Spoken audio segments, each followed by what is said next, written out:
नमस्कार, मैं हूं आपके साथ मीनाक्षी रजत और आप देख रहे हैं इंडिया बोल रहा है। बात आज मिडिल ईस्ट की, तेहरान की सड़कों पर, क्योंकि गूंजती इंतकाम की गड़गड़ाहट ने अब तेल अवीव के शासकों की भी नींद उड़ा दी है। अयातुल्ला अली खामनेई की अंतिम यात्रा जारी है। जो ये हुजूम है वही का आ रहा है और बिल्कुल ऐसा लग रहा है मानो इजराइल की उल्टी गिनती इसके साथ शुरू हो गई है। बेंजामिन नेतन्याहू इस वक्त खौफ के सबसे गहरे साए में जी रहे हैं। नेतन्याहू को डर सता रहा है और ये डर जायज भी है। उन्हें लग रहा है कि जैसे ये अंतिम यात्रा खत्म होगी, ईरान के आसमान से इजराइल पर मिसाइलों और सुसाइड ड्रोन की वो खौफनाक बरसात शुरू हो जाएगी जिसे संभालना नामुमकिन हो जाएगा। लेकिन इस बार कहानी बिल्कुल बदली हुई नजर आ रही है। इस बार इजराइल के पास वो लोहे का सुरक्षा कवच नहीं है जो उसे हर बार बचा लेता था। हम बात कर रहे हैं अमेरिका की। हमेशा इजराइल की ढाल बनने वाला अमेरिका इस बार खुद पीछे हटता हुआ नजर आ रहा है। इसीलिए नेतन्याहू ट्रंप को मनाने में लगे हैं। अब कैसे वो मनाने में लगे हैं, जरा वो भी जान लीजिए। तो नेतन्याहू और ट्रंप की जल्द आमने सामने मुलाकात होने वाली है, ये बताया जा रहा है। और तनाव की खबरों के बीच में नेतन्याहू ने ट्रंप से फोन पर बातचीत भी कर ली है।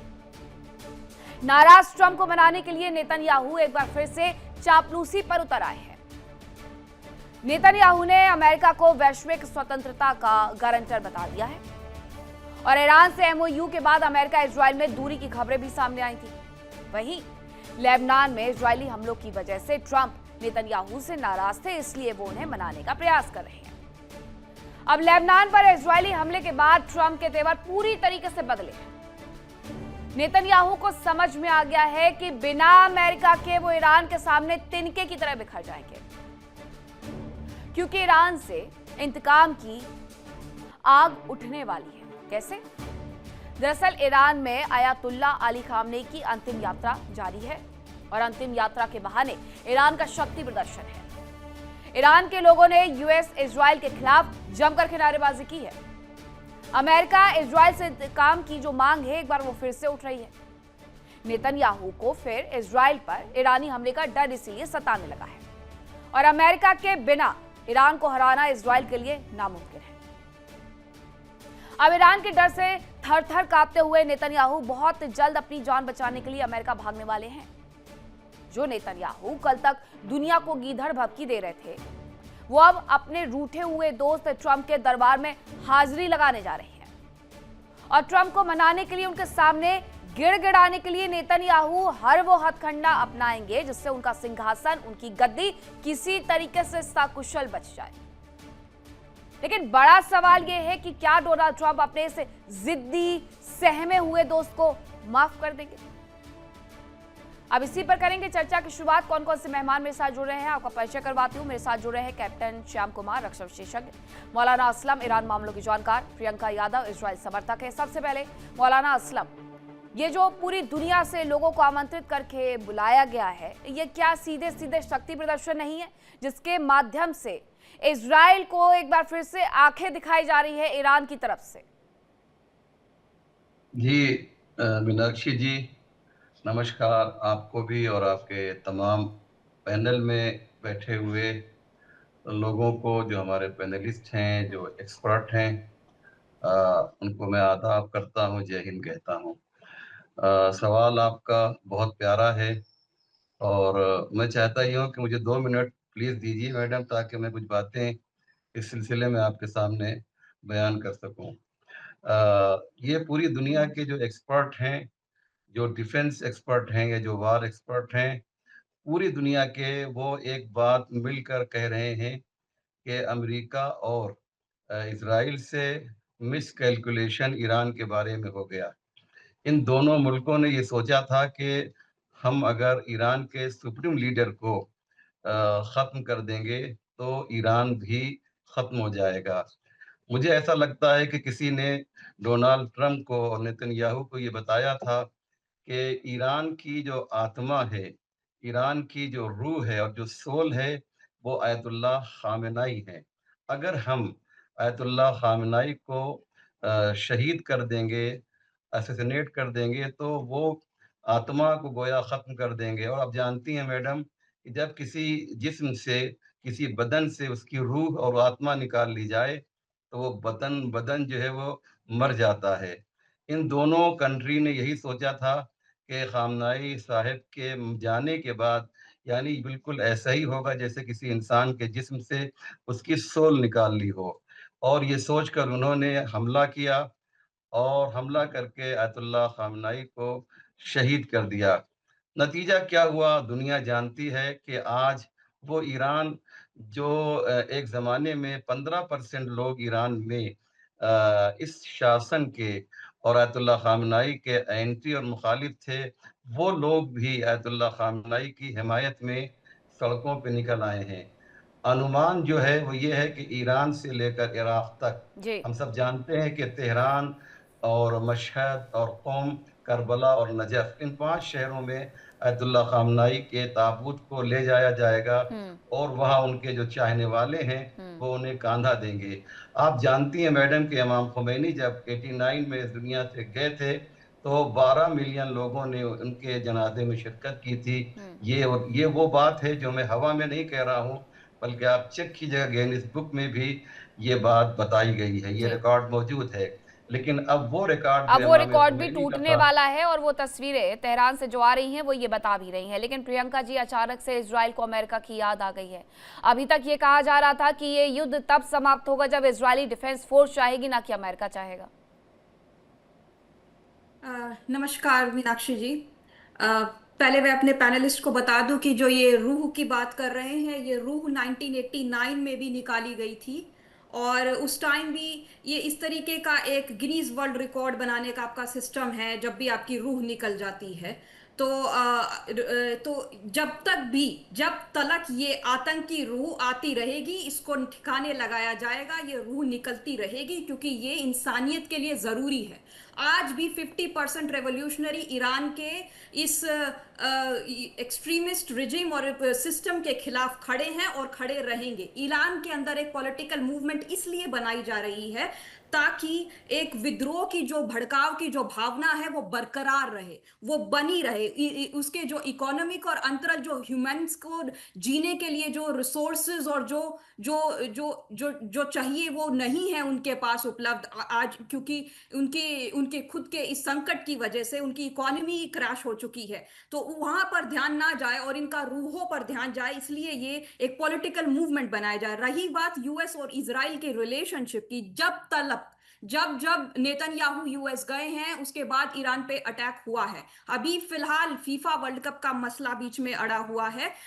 लेकिन जहां तक हिजबुल्ला, यूएस इजराइल के खिलाफ नहीं है, वो उन्होंने सीधा बोल दिया है हिजबुल्ला के बारे में। और जितनी भी लेबनान के एम्बेसडर्स के साथ उनकी मीटिंग हुई है कि आईडीएफ, और ये 2006 यूएन का रेजोल्यूशन है कि लितानी रिवर का जो एरिया है जहां पर कोई भी हिजबुल्ला की प्रेजेंस नहीं होनी चाहिए। लिबनान की खुद की गवर्नमेंट असक्षम रही उसको रेजोल्यूशन को इंप्लीमेंट करने में, तो ये लेजिटिमेट हक है इजराइल और आईडीएफ का वहां पर रहना, और इसमें उसका समर्थन यूनाइटेड स्टेट्स और ट्रंप देते हैं।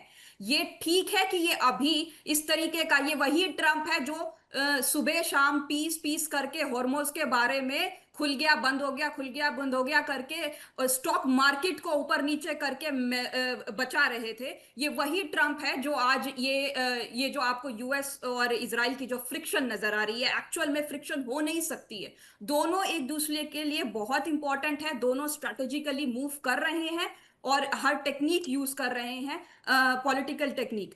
तो यूएस का ये चीज क्लियर है कि हिजबुल्लाह को डिसआर्म होना चाहिए। हालांकि रेजोल्यूशन जो 14 रेजोल्यूशन पॉइंट है उसमें पहला पॉइंट ये था कि हर जगह सीज फायर होगा, लेकिन फिर भी यूएस इजराइल को कह रहा है कि आईडीएफ बिना सुनिश्चित किए कि हिजबुल्लाह डिसमेंटल नहीं होता है वहां से नहीं निकलेगा।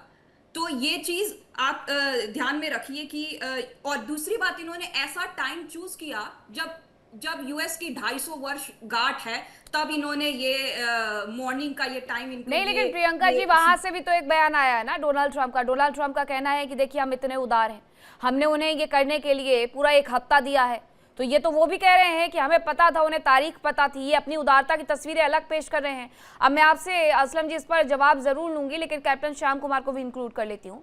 कैप्टन कुमार, ये जो तस्वीरें आ रही हैं, ये तस्वीरें इतर, लेकिन दूसरी तरफ अमेरिका और इजराइल के बीच में जो अलग होने की खबरें थी, मोसाद और सीआईए एक दूसरे के विरोध में काम करने शुरू कर गए थे। मोसाद ने अमेरिका के लिए सूचनाएं, अमेरिका से सूचनाएं इजराइल के लिए इकट्ठा करना शुरू कर दिया था, और अब ये खबरें आती हैं कि नेतन्याहू जाएंगे, डोनाल्ड ट्रंप को मनाएंगे। यानी कितनी नाराजगी बढ़ गई है कि आमने सामने गए बिना वो नाराजगी खत्म नहीं होने वाली। धन्यवाद मीनाक्षी, जय हिंद, चलो वरुणा। सबसे पहले तो मैं ये कहना चाहूंगा कि ईरान में आंसू है, आक्रोश है, शहादत का जनाजा है और एक प्रतिरोध की जो एक भावना है, दोनों समर्पित है। विश्व उसको देख रहा है, पहले भी देखता रहा, अभी भी देख रहा है। तो हाँ, शोकाकुल है ईरान। रिलीजियस लीडर थे, डेमोक्रेटिकली इलेक्टेड गवर्नमेंट के लीडर नहीं थे वो, तो उसी सम्मान से उनको एक रिलीजियस कॉन्सेप्ट से उनको दुआएं और उनके लिए सुपुर्दे खाक के लिए लोग जा रहे हैं। मान के चले मुनीर गए हों, शहबाज शरीफ गए हों, लेकिन बाकी देश के नेता अपने प्रोटोकॉल को निभाते हुए, बहुत सारे संत महात्मा, बहुत सारे शिया सुन्नी के लोग गए हैं वहां, पर बाकी प्रोटोकॉल के हिसाब से, चाहे वो रूस, चाइना या कोई भी कंट्री हो बड़ा जो उनके समर्थक हैं, अपने प्रोटोकॉल के हिसाब से वो दूर से अपने नेताओं को भेज के अपनी सहानुभूति दे रहे हैं। इसे हमें समझना चाहिए कि ईरान की स्थिति जो है एक्चुअली रियलिस्टिकली ये जो सादत है, इसमें प्रोटोकॉल क्या है, नंबर 1।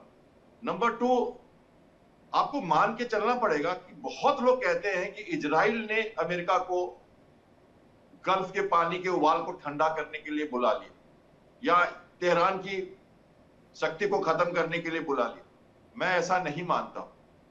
मैं आपको कहना चाहता हूं फिर से कि ये अमेरिका की जरूरत है। ईरान से लड़ने अमेरिका आया, इजराइल अननेसेसरली HHS के कॉम्बिनेशन से बाहर निकल के सडनली ईरान पे नहीं आता।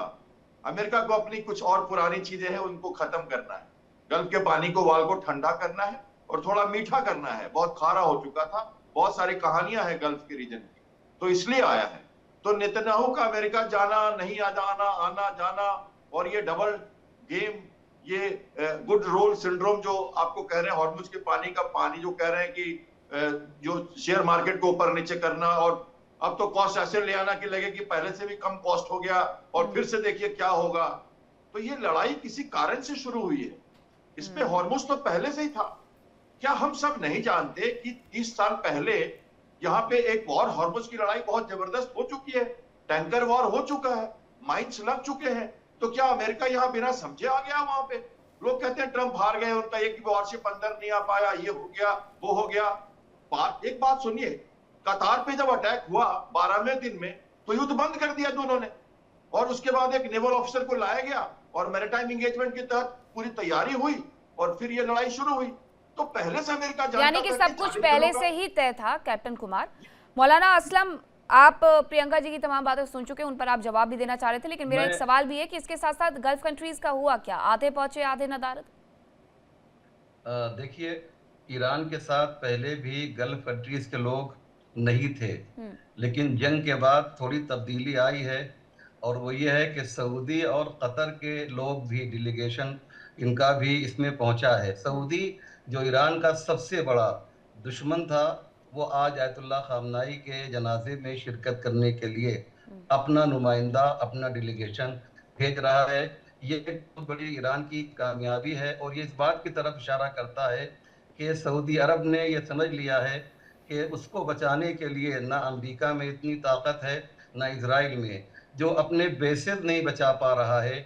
आप जाकर देख लीजिए, अगर आप कभी जाइएगा सऊदी अरब और या बहरीन या कतर, तो वो जो अमेरिका के बेसेस थे उनको किस तरीके से तबाह किया है। अभी इसी हफ्ते जो है बहरीन में जो ईरान ने अटैक किया था, उनके कई एरोप्लेन जो फाइटर प्लेन थे उस पर हमला किया, और जो ज़मीन पे मौजूद थे ईरान ने उन्हें तबाह किया।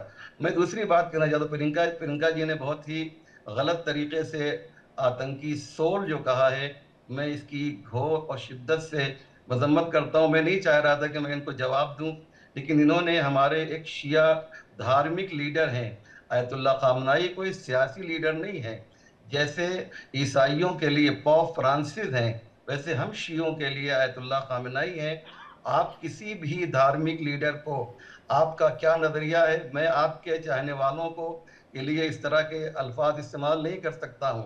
मैं कह सकता हूं कि नेतन्याहू एक आतंकी है जिसने हजारों बच्चों को मारा। मैं कह सकता हूं कि डोनाल्ड ट्रंप एक आतंकी है जिसने मीनाक के 168 बच्चों को मारा है। मौलाना साहब, मैं पहली इन बात ये इन है, सबको आप मैं नेतन्याहू आतंकी के कह लिए ये सकता शब्द हूं, हमेशा लेकिन से मैं प्रयोग आपकी करते आए लैंग्वेज हैं। मुझे और नहीं मेरे सिखाया लिए गया है। कोई धर्म लीडर किसी भी धर्म का इंसानियत से ऊपर मायने नहीं रखता। आप धर्म लीडर इंसानियत है, सिखाएंगी, खुद आप खुद आप आप खुद सिखाएंगे भगवान नहीं इंसानियत है, वो मैडम। खुद खुदा आप नहीं है। सिखाएंगे उनके इंसानियत अंदर हमारे लीडर को। वो गलत हो आपकी सकते हैं। हैसियत क्या है? एक इंसान है, वो गलत आपकी कर हिम्मत सकते कैसे हैं। है कि अगर जुमला ऐसा कहने नहीं के होता लिए? तो Who वो are जो you? 50% जो रेवोल्यूशनरी है वो क्यों खड़े होते? ऐसा नहीं होता तो फिर आप ये क्यों 50 जेनोसाइड नहीं करते है, वहां ये पर लोगों का? 100% ईरान में इस वक्त जाकर देखिए, पूरा ईरान खामनाई में हो चुका है। 2 करोड़ जी लोग जो है नहीं, इस वक्त खाली तेहरान में मौजूद आप ये हैं। प्रोपोगंडा चला रहे हैं जो आपने ये 1989 प्रोपेगेंडा में भी है। किया था। आपको आपकी ये फोटो टेक्निक होती है, वीडियो आप दिखाई गिनीज नहीं दे वर्ल्ड रहा है। रिकॉर्ड बनाते हैं मातम का। आप क्या कीजिए, ये आपकी चश्मे को टेक्निक चेंज होती है। कीजिए। आप एक और उग्रता इंडिया दिल्ली के ऊपर जो को अभी जो बरकरार वहां रखने के के जो लिए, वीडियो क्योंकि दिखाए आप जा रहे बाकी हैं के ईरान मुद्दे के, छुपाना प्लीज चाहते हैं। उसको एक बार फिर देखिएगा तन्हाई में। तो आपने जो गलती की है वो अभी बहुत तक तो बड़ी गलती की यूरेनियम है। का मसला था। शिया 2100 कौम किलोग्राम आपको इससे माफी प्लूटोनियम नहीं बुशहर देगी। के अंदर क्या कर मैडम, रहा है? आपने जो अब सिर्फ आतंकी एक रू मसला कहा है, नहीं है। शिया आइए कौम ये की आपको बैठक तो माफी नहीं देगी। छोड़िए, आप रूस में आपने बैठकर जो है नहीं यूरेनियम प्रियंका के जी, वो साथ सीधे ये कह रहे हैं कि आपने उनके धार्मिक भावनाओं को ठेस पहुंचाई है। आपने उनके जो धार्मिक नेता हैं उनको देखिए, सीधे मैंने सीधे उनके आतंकवादी धर्म के बोला बारे में है। कुछ ये नहीं तो अमेरिका ने भी नहीं खैर बोला। शर्म आना चाहिए आपको, शर्म आना चाहिए जी आपको। प्रियंका जी। जी, मैंने इनके धर्म के बारे में कुछ नहीं बोला है। सिर्फ नहीं, मैंने हमारा एक सबसे व्यक्ति बड़ा विशेष के धार्मिक बारे लीडर में है जो वो। मेरी सोच है उसके बारे में मैंने बताया है। अगर ऐसा नहीं होता तो क्यों उनको कोई असैसिनेशन हक नहीं किया पहुंचता है गया? आपको बताइए, कहने क्यों का। उनको टारगेट किया गया? आप पर हम लोग केस कर सकते हैं, याद रख लीजिएगा। आप रूस में बैठी हुई हैं, आपको आपने जो आतंकी कहा है, आप पर केस भी किया जा सकता है। आपने, आपकी हिम्मत कैसे हुई आपकी? और जब आपने आप लोग हमारा मुझे लेबर को धमकी आतंकी देते कहा है। हैं सर तन से जुदा आतंकी वो करने नहीं की है और जिसने मारने की, तो मैं एक केस नहीं कर सकती हूँ। बच्चों को मारा है, वो आतंकी नहीं है मैडम। जिसने 168 आप नेतन्याहू को बोल रहे हैं ना आतंकी, तो नहीं है। मैंने भी आपके लीडर को आतंकी बोला है। मैंने आपके धर्म को आतंकी नहीं बोला है। मैंने आपकी लीडर भावना को बोलना और आतंकी धर्म नहीं को बोला बोलना एक है। ही बात है मैडम। धर्म को बोलना और दोनों एक ही बात है। तो ये तो ऑलरेडी कंफ्यूजिंग आपने है ना। गलत आप किया एक है। व्यक्ति, इतने अच्छे एक चैनल इंसान को पर, धर्म इतने के बराबर न्यूट्रल कैसे रख चैनल पर सकते आप जो है हैं? ये इस चीज तरह हम की नहीं बात कर समझते रही हैं। आई एम हैं, वेरी ये साइंटिफिक पर्सन। काबिले सॉरी अगर बर्दाश्त आपको नहीं गलत है लगा मैडम हो। हमको। 100 से ज्यादा कंट्री का डेलीगेशन सॉरी, वहां पर मैं पहुंचा माफी हुआ है। मांगती हूँ देखिए अगर 100 आपको से गलत ज्यादा। लगा हो। भारत में भी अपना delegation ठीक है, भेजा। उन्होंने माफी मांग ली मौलाना असलम। आपका सेंटिमेंट मौलाना असलम उन्होंने माफी मांग ली है। अगर आपके सेंटिमेंट हर्ट हुए हैं, उन्होंने माफी मांग ली है। लेकिन कैप्टन श्याम कुमार, ये 100 से ज्यादा कंट्री के डेलीगेशन का वहां पर पहुंचना, हजारों लाखों करोड़ों की तादाद में लोगों का वहां पहुंचना, ईरान से लेकर के इराक तक इस जुलूस का निकलना, क्या सीधे सीधे इजराइल को आंख दिखाना है? देखिए, ये बात तो निश्चित है, जैसा मैंने पहले सेगमेंट में कहा कि अब ये जो बॉर्डर है, सीमाओं की जो लड़ाई है, उससे ज्यादा ये अब इस दिशा में जा रही है बात, या दिखाना भी चाहता है ईरान कि ये विचारों की लड़ाई। क्योंकि हम रिजीम चेंज की बात करके अमेरिका वहां एक टारगेट लेके गया था, और उस रिजीम चेंज में अब वो शिरकत कुछ और दिख रही है, जोश कुछ और दिख रहा है, आगाज कुछ और दिख रहा है। तो विचारों की लड़ाई तो निश्चित है। और सिया संप्रदाय एक बड़ा संप्रदाय है। और भारत की बात करें तो हमारा बेहतरीन दोस्त रहा ईरान, हमारा पड़ोसी था कल, अब बीच में पाकिस्तान आ गया है। तो हमारे यहां से भी जो लोग गए हैं रिप्रेजेंटेटिव में, वो बड़े चुन कर गए हैं लोग, उसी भावनाओं का ख्याल करके गए हैं। इजराइल हमारा दोस्त है, अमेरिका से हमारे ट्रेड एंड कॉमर्स के रिलेशंस है। राजनीति में कोई किसी का परमानेंट दोस्त दुश्मन नहीं होता। भारत ने अपने मेजर्ड पैगाम, अपना रिश्ता निभाया है। तो यस, ये बातें एक तरफ, सामाजिक बातें एक तरफ, रुझान एक तरफ, और जो लड़ाई और जो टैक्टिकल बातें, जो मिलिट्री ऑपरेशंस हो रहे हैं, वो एक तरफ। इन दोनों को समझना होगा। यस, ट्रंप ने कल मीटिंग की, अपने जनरल्स को उन्होंने कॉशन किया कि अभी हम उन पे अटैक नहीं करेंगे। इजराइल का तो कहना है कि हम अभी भी करेंगे, हम कुछ भी कर सकते हैं, और उसके लिए तैयारी की है ईरान ने, हम जानते हैं।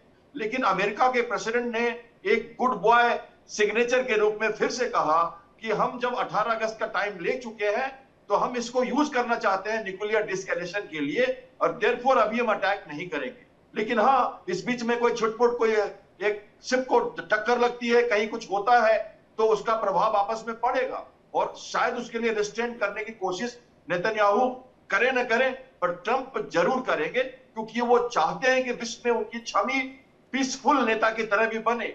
ये वो लगातार कर रहे हैं।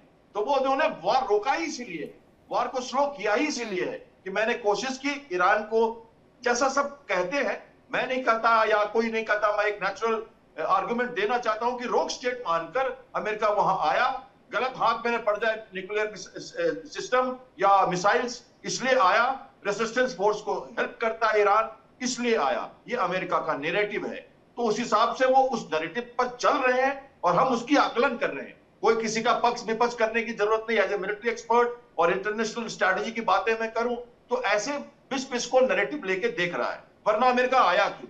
अगर आ गया है तो उसके एम्स पूरे हो रहे हैं कि नहीं, ये तो समझना पड़ेगा। ईरान जानता है, तो 14 सूत्री कार्यक्रम में कई इफ एंड बट, केक का एक पूरा परत है, ऊपर से खाना है उनको। पहले सीज फायर होगा, फिर आप आर्म्स उनको उनके सैंक्शंस हटाओगे, फिर उनको पैसे दोगे, उसके बाद न्यूक्लियर हार्मोन्स खुलेगा, फिर न्यूक्लियर की बातें होंगी। तो ऊपर से केक खाना है ना, और कुछ ऊपर से अगर केक खा ही नहीं पा रहे हो आप, तो नीचे बात कभी जाएगी नहीं, हार्मोन्स का पानी वही का वही रह जाएगा। नहीं, तो लेकिन ये बात समझिए। बिल्कुल, ये लड़ाई तो एक तरफ चली रही है, लेकिन ये अचानक से जाना अमेरिका की तरफ, क्या ये नहीं दिखाता है कि अमेरिका और इजराइल के रिश्तों में कहीं तो कड़वाहट आई है? प्रियंका, देखिए इंडिया डेली 24/7 अब आपकी स्मार्ट टीवी पर। इंडिया डेली मौजूद है सभी डिजिटल प्लेटफॉर्म पर लाइव और लगातार। इंडिया डेली 24/7 हर दिन राष्ट्र को समर्पित।